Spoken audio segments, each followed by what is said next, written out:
Welcome to the Plant Spirit Podcast on connecting with plant consciousness and the healing wisdom of nature. I'm your host, Sara Artemisia, and I am deeply honored to introduce our next guest to the show today. Olatokunboh Obasi is a clinical herbalist and educator, and founder of the Well of Indigenous Wisdom School for herbal medicine and African cosmology. She's also the Boriké, Puerto Rico coordinator for Herbalists Without Borders International, and a newly elected board member for the American Herbalists Guild. She's also the owner of Omaroti, a wellness shop for well-being, and the visionary founder for the upcoming Caribbean Herbal Symposium. Her devotion is to serve humanity and caretake the earth. Olatokunboh's home in Mayagüez is the foundation for the healing work, herbal gardens, apothecary, and teachings that support so many people in the local and global community. And in the wake of the recent Hurricane Fiona, her home was damaged, and the healing gardens she has invested so much in were devastated. We have created a GoFundMe that will allow Olatokunboh to stay in her home, which is the foundational place for healing and herbal teachings that support so many. This, in turn, will allow her to rebuild these healing gardens from the recent devastation of the hurricane and continue to serve as a pillar of healing and Afro-indigenous herbal teachings for both the local and global healing community. As you listen to this podcast, an incredible conversation of deep plant wisdom, I invite you to please click on the GoFundMe linked in the show notes and contribute any donation that you are able to at this time. Thank you so much for your time, generosity, and contributions, and enjoy the incredible teachings and conversation with Olatokunboh on herbal and indigenous wisdom. So Olatokunboh, thank you so much for joining us today. It's just such an incredible, deep honor to have you here. Thank you for inviting me. I absolutely love and so deeply respect your connection with the plants. And I was curious if you could share with us a bit about the value and importance of connecting with the plants that grow directly around us. Well, my first teacher always taught that we should know the plants around us and understand how they speak, because plants have voices. I mean, not just plants, all of nature has its own speak, its own language. And so, understanding and observing and sitting with plants to understand the language is the most valuable thing any lesson anyone could be honored to receive. And so for me, that's value, the language of plants, how the plants speak to us, listening, being out of our way so that we can understand exactly and precisely what their message is. Because most likely their message, it has something to do with our purpose and our connection with each other as human beings and as cohabitants on our planet Earth, as well as the fact that plants are less biased. They're not as, in a way, weeds can have their own ways of creeping up specific things, and we could maybe personify that as bias, but I would say that plants are neutral. They're very real and they're not biased and judgmental. Therefore, their language is going to come out exactly as to what is needed for different people or for situations. So to me, that's valuable, the reality and the truth of those messages in that language. Just want to add that, plants that grow around us, plants that our neighbors, those that when you step outside your home, they're right there. You go on your little walk in your neighborhood, they're right there. Those are the plants that are our guardians. Those are our messengers. They're living with us. And because they're alive and we're alive, there is a connection. And again, that's what we need to sit and understand. What are they saying? What is the connection? To me, that's so valuable. So valuable. Do you have a story or experience that you'd be open to sharing about a time either that you or maybe a student or someone where it feels obviously appropriate to share, where they had a connection or you had a connection with a plant that grows right around you and what that message was? Yeah, actually, I have a dear friend of mine who we were clearing the land that I steward, and he was ready to work, and one of my plants that actually I planted it, I have an entire story with it. I think it's way too long, so I'm not going to go too much into details. However, it's a plant that a grandma in our community asked me to gift it to me, and so I had to dig it up.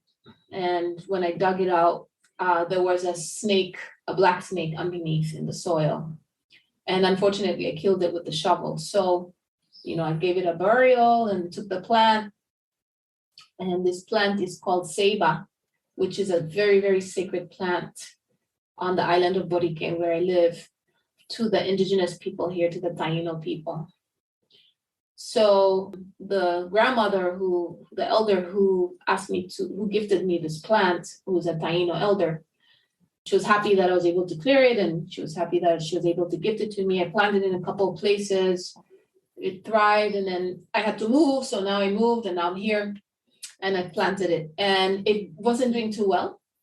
I know I had to talk with it in all the movements, planting it, digging it up, planting it, digging it up. I've dug it up about 3 times, and it was getting tired of all this movement.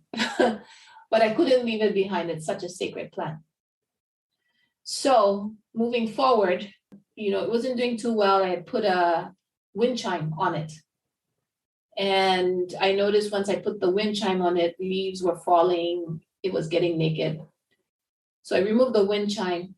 And as we were removing the wind chime, my friend and I, there were weeds or, vines around it. So we were trying to release those from choking the plant. At least that's what it looks like for us.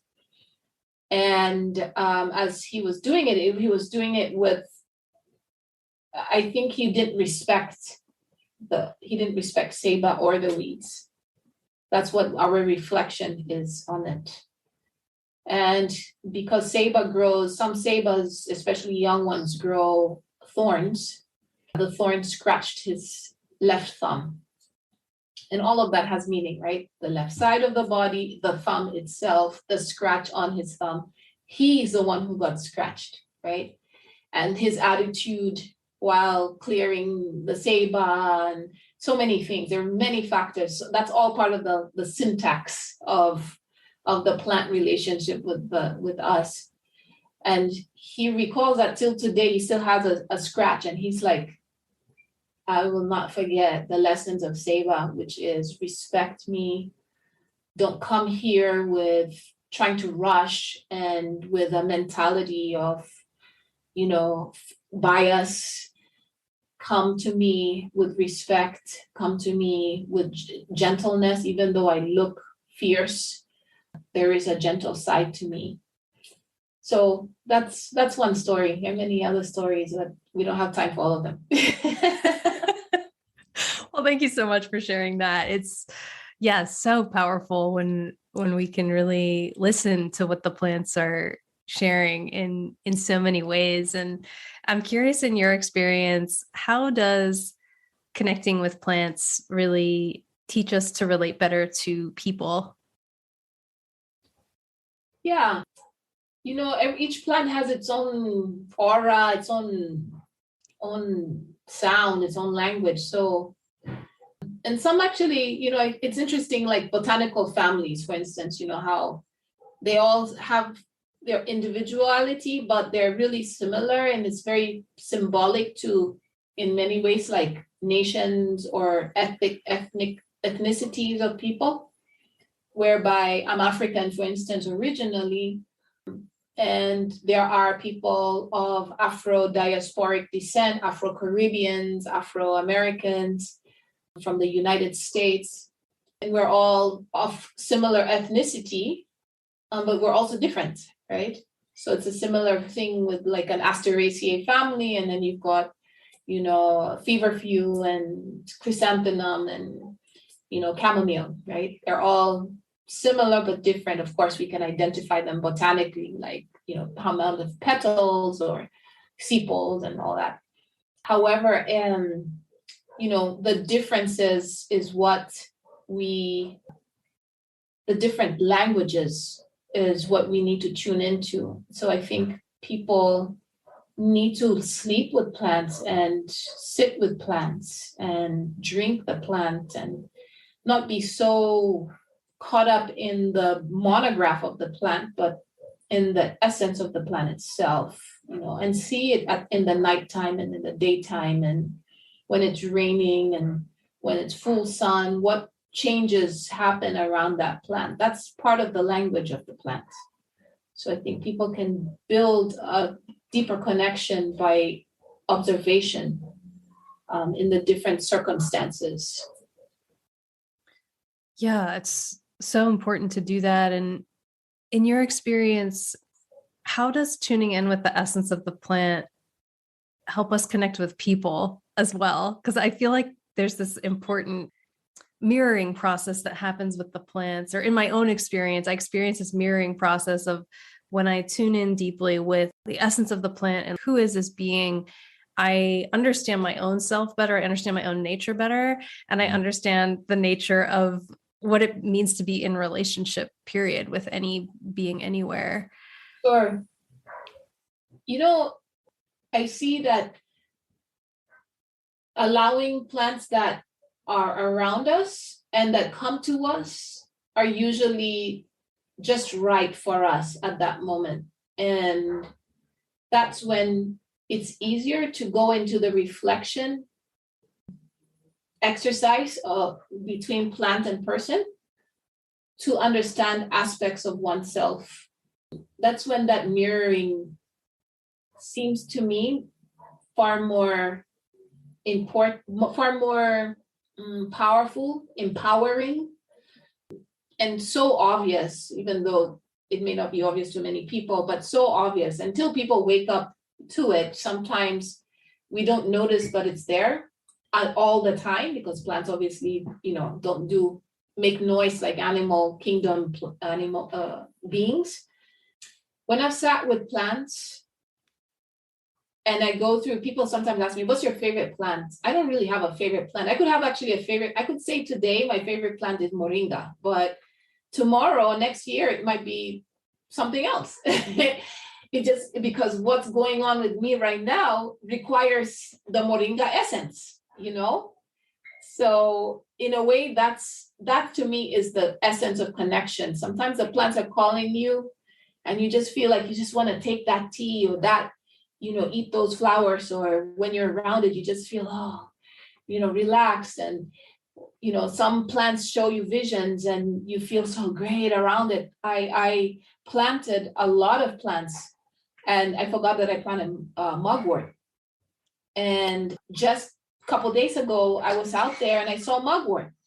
I was like, oh my gosh, you're here. I forgot that I had planted mugwort and I actually did not see it. But I was like, okay, I must need you, because it was just like, bing. So I took some and drank some and had lots of dreams. So I must have needed it, because I was in a moment of, I needed to dream. I was asking, in fact, prior to seeing mugwort, but I haven't been having dreams. And then I saw it. So to me, it's the call, and they're around us, so they show up. Amazing. Thank you for sharing that. And I know in the school that you founded, the Well of Indigenous Wisdom, there's of course, so much wisdom that you share in your teachings. And I'm curious if you could share a bit about your process of starting the school, and then anything you're open to sharing about frameworks and ways of learning that you teach. Well, I started the school in 2012. Was it 2012? I think, yeah, it was 2012. I was living in Pittsburgh, Pennsylvania at the time. A lot of my students were of European descent, or let me say my clients or people who were coming around me at the shop that I had. And so, and they wanted to do what I did, there was admiration for the work I was doing. And I was having a hard time, not that we cannot learn other cultures' ways. However, it's so important to know part of your own background, your own cultural connection. And so I had a lot of meditation around, teaching these students. And in my meditation, I received the indigenous wisdom, the well of indigenous wisdom. That's what I received. And I realized through, want to call it spirit guides, that the well of indigenous wisdom, or the indigenous wisdom, is not just about, African things or Native American or traditional Chinese or Mauryan or Celtic or Druid. It's about the elements. So if I go to hang out as an indigenous person from Africa with Native American people, they can call things this, blah, blah, blah. I call it this. But when we talk to each other and we break that down, we're talking about fire, air, earth, water. That's what we're talking about at the end of the day. So that's indigenous wisdom. It's the foundation for all of us. We are those things. We need air to live. We need water to live. We need earth to live. We need fire to live. The earth needs it too. So it's the basis. It's the basic. You can't get any smaller unless you're talking about quantum things, but it still manifests into the elements. That's how I teach the classes. That's how I teach. That's the framework of the school.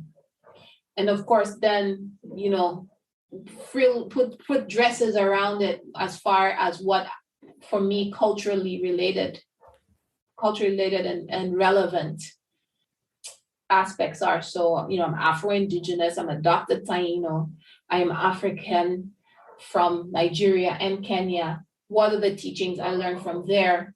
What are the teachings I learned from here? What are the teachings I've learned from brothers and sisters from other indigenous cultures that I can invite? And so how do we apply those? Yeah, and share and learn from each other.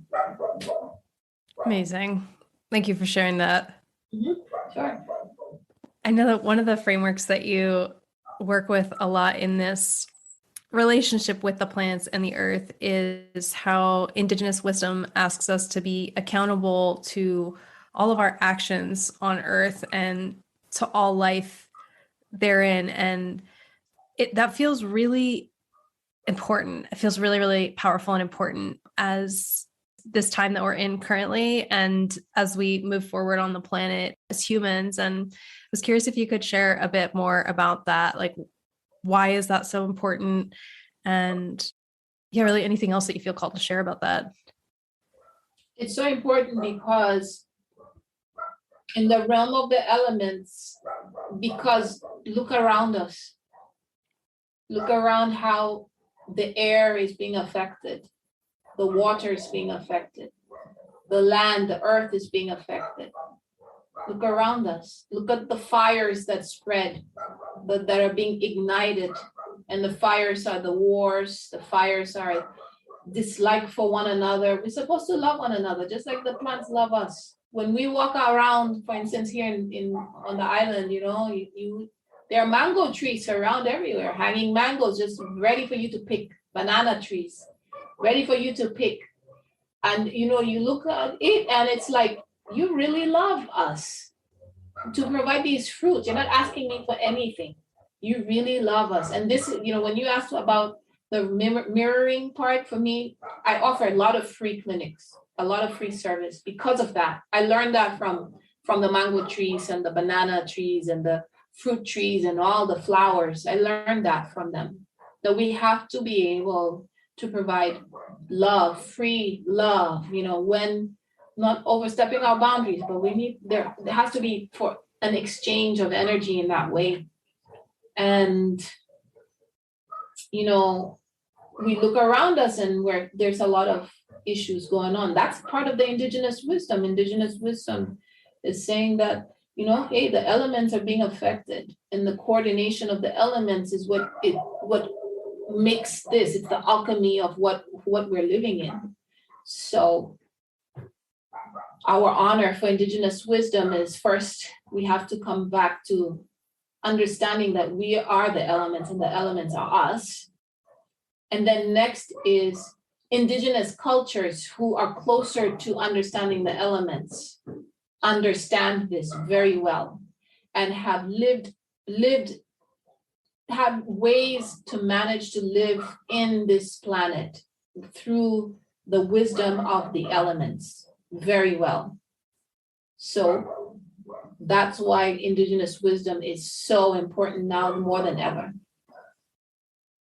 Thank you so much for sharing that. And I really felt that in the past few years, witnessing in this country, on the one hand, like in the Southeast, the hurricanes just getting so intense, and in the Northwest here, the fires getting so intense, and this experience of like the elements are out of balance on the planet right now, and how there's the inner and the outer and how they reflect and affect each other. And it's like, where are our own inner elements out of balance? And so like how it's vitally important that we take a look at that and like really ask that question from a place of deep inquiry, because it is related.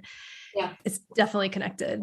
And that also raises the other part of indigenous wisdom, which is ourselves, the I am. Who are you really? So if, yes, indeed, there's a reflection of the elements around us in chaos, which is actually not a bad thing, but it's just the imbalance of it is not good. And then within us, there is the chaos of those similar elements, because we are a reflection of one another. Then we're being called to also understand our own indigenous wisdom, which is, who are you? Who am I and what am I doing here? Because we're all born with a purpose. What are we doing? What am I doing really? Why do I need millions and billions and to be a trillionaire? Just me. I don't even have children. Just myself. What is the need for that? You know, when you go to the I am and purpose and reflect on that, it kind of seems off. Something is off with that, right? And when, meanwhile, brothers and sisters around me are suffering, hungry, don't have a house, and I'm just me, have $1 trillion, no children. I don't even have children to feed. That's out of balance. That's out of balance. And it's not a judgment on being a trillionaire. It's just how to use the trillions. You know, how are we using that trillion? So, yeah, those are the things to reflect on. And yeah, and I really feel that the plants can help us understand that, like how to come back into a space of balance again. Because it's the flowers and the mango trees. Yeah. I mean, if we can just sit with that, the season of giving, each of them have their season of giving, their cycle of giving. And just like their cycles of giving, and if they're perennials, biennial, you know, annuals, whatever they do in that cycle, we have that similar cycle. This is not the cycle to give. This is a cycle for fasting. This is the cycle for, we have that cycle, but we have to be able to understand those cycles for our own cycle of life. Amazing. Well, clearly you're so deeply connected with the plants, and I'm curious, how would you say that the plants really support you in your life's work? Oh, Look at what we're doing. This is plants. The plants brought me here to connect with people all around the world. You know, I'm grateful. I'm very grateful. There are things, that I can do because of the plants, whether it's in the material form or in the emotional form or spiritual form. The plants are providing for me and my family.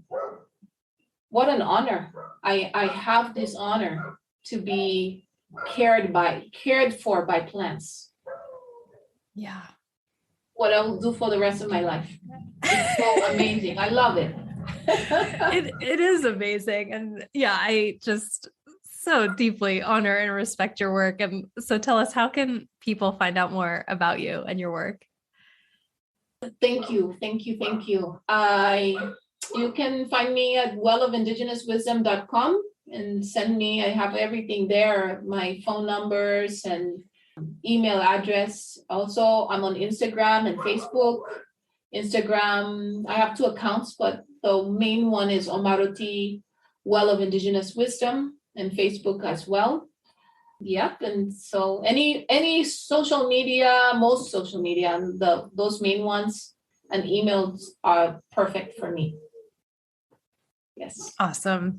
Well, Olatokunboh, thank you so much for joining us today, for sharing your deep love and reverence and wisdom of our relatives, the plants. It's just really incredible, your work. And yeah, thank you so much. Thank you so much for inviting me. And thank you for bridging the plants and the people and all the other bridges, people who bridge. Thank you so much. Yes, it's an honor to be standing on behalf of plants as their relation. And thanks so much for listening and joining us today on the Plant Spirit Podcast. For next steps, please click on the GoFundMe linked in the show notes and contribute any donation that you are able to at this time. Supporting this GoFundMe will allow Olatokunboh to stay in her home, which is the foundational place for healing and herbal teachings that support so many. This, in turn, will allow her to rebuild her healing gardens from the recent devastation of Hurricane Fiona and continue to serve as a pillar of healing and Afro-indigenous herbal teachings for both the local and global healing community. Thank you so much for your time, generosity, and contributions.